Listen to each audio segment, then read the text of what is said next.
Security కల్పించడంలో కూడా యొక్క రాష్ట్ర ప్రభుత్వం పూర్తిగా విఫలమైతా ఉంది. మనం చూసుకున్నట్లయితే మన పట్టణంలో ఉన్నటువంటి హాస్టళ్ల దగ్గరికి కూడా బహిరంగంగా బయటి వ్యక్తులు రావడం కూడా కొన్ని సందర్భాలలో మనం చూస్తూ ఉన్నాం.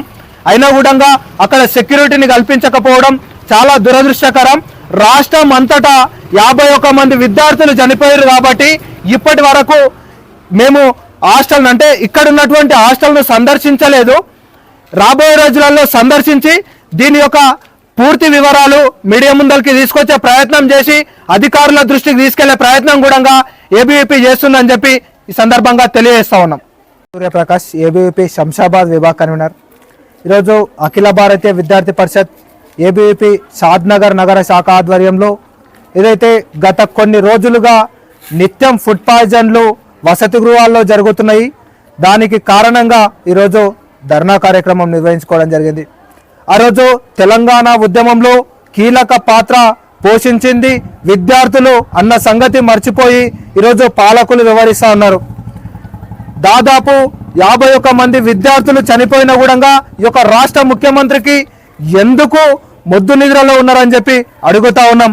మీ యొక్క ఇంట్లో మీ భార్యకు, మీ పిల్లలకు, మీ మనవడికో మన్మరాలికో ఈ విధంగానే జరిగితే మీరు నిమ్మకు నీళ్ళెత్తినట్లు ఉంటారా అని చెప్పి అడుగుతా ఉన్నాం.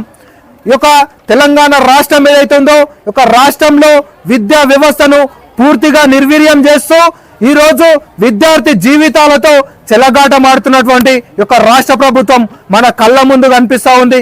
ఏరి కోరి తెలంగాణ రాష్ట్రం ఎన్నికల్లో మన బతుకులు మారుస్తారు అని చెప్పి ఈ యొక్క ప్రభుత్వాన్ని అధికారంలోకి తెచ్చుకున్న తర్వాత ఈరోజు 51 మంది విద్యార్థులను శ్మశానాల పాలు చేసినటువంటి ఘనత యొక్క రేవంత్ రెడ్డి గవర్నమెంట్.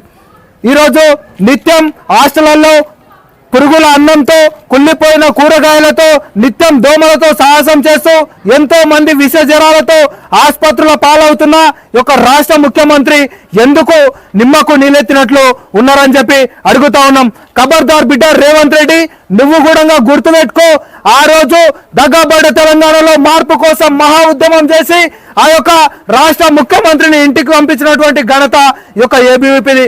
నిన్ను కూడా ఇంటికి విద్యా వ్యవస్థ నిర్లక్ష్యం చేస్తే నిన్ను కూడా ఇంటికి పంపించేంత వరకు కూడా నిద్రపోమని చెప్పి ఈ యొక్క ధర్నాముఖంగా తెలియజేస్తా ఉన్నాం. నేను ఫస్ట్ ఇయర్ బైపీసీ చదువుతున్నాను. నాది బీసీ హాస్టల్ షాద్నగర్. మా దగ్గర ఒక 10 days నుంచి పురుగులు చాలా వస్తున్నాయి. అన్నంలో ఫుడ్ బాగాలేదు, రైస్ బాగాలేదు, కర్రీస్ కూడా బాగాలేవు. కర్రీస్ టేస్ట్ వస్తలేదు, గలీజ్గా ఉన్నాయి. ఉప్మా కూడా బాగాలేదు, అందులో కూడా పురుగులు వస్తున్నాయి. అన్ని పురుగులే వస్తున్నాయి. ఒక పూట మంచిగా తింటా, 2 పూటలు మంచిగా తింటలేము మేము. మా పరిస్థితి చాలా దారుణంగా ఉంది. ప్రభుత్వం పట్టించుకోవాలి మేము. వాటర్ బాగున్నాయి కానీ ఫుడ్ బాగాలేదు మా దగ్గర. వార్డెన్కి చెప్తే ఏమంటుంది ఆమె? వార్డెన్ చేంజ్ చేస్తా అని చెప్పింది, ఇంకా చేంజ్ చేయలేదు. ప్రాబ్లం అట్లనే ఉంది. మీ వార్డెన్ రెగ్యులర్ వస్తుందా? రాదు. మీకు హెల్త్ చెకప్కు నర్స్ ఉందా? ఒకవేళ బయట నుంచి ఎవరైనా నర్స్ వచ్చి మీకు సీజనల్ వ్యాధులు ఉంటాయి కాబట్టి ఎవరైనా చెకప్కి వస్తారా?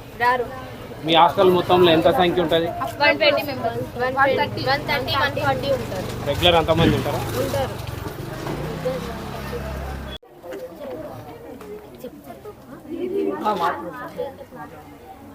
My name is Priya. I'm studying second year BiPC చదువుతున్నా. అది బీసీ హాస్టల్లో 10 days నుంచి మా దగ్గర పురుగులు వస్తున్నాయి. మేము ఎట్లా తినాలి అంటే స్టమక్ పెయిన్ వస్తుంది. స్టమక్ పెయిన్ వల్ల అందరికీ ప్రాబ్లం అవుతుంది. స్టమక్ పెయిన్ అన్నం తింటే మరి చాలా వస్తుంది. అంటే పురుగులు చాలా వస్తున్నాయి. ఉప్మాలో కూడా వేస్తుంది, ఏం బాగలేదు. మా మేడం ఎప్పుడైనా ఒకసారి వస్తుంది, చూస్తుంది, వెళ్తుంది. మేము చెప్పినా మా మేడం పట్టించుకోలేదు. మేము ఎట్లా ఉండాలి, ఇది ప్రభుత్వం చూసుకోవాలని కోరుకుంటున్నాం. మా మెన్యూలు ఉన్నాయి 1 వీక్ పెట్టిరు, మళ్ళీ తర్వాత పెట్టలేరు. ఇప్పుడేం సరిగ్గా పెడతలేరు. 3 లీటర్ల పాలు తెస్తారు, 140 మందికి పెడతారు. అదే చాయ్ పెడతారు. పెరుగు ప్యాకెట్లు 3 తెస్తారు, 150 మందికి పెడతారు. మీరు అడగరా? అడిగినాం, మార్పిస్తా అన్నారు, చేపిస్తా అన్నారు, ఇంకేం చెప్పియాలి. మీ దాంట్లో స్టాఫ్ ప్రభుత్వం నుంచి ఉన్న స్టాఫ్ ఎంతమంది ఉన్నారు? ప్రైవేట్ వాళ్ళు ఎంతమంది? 3 ఆంటీసే ఉంటారు, ఒక మేడం అంతే.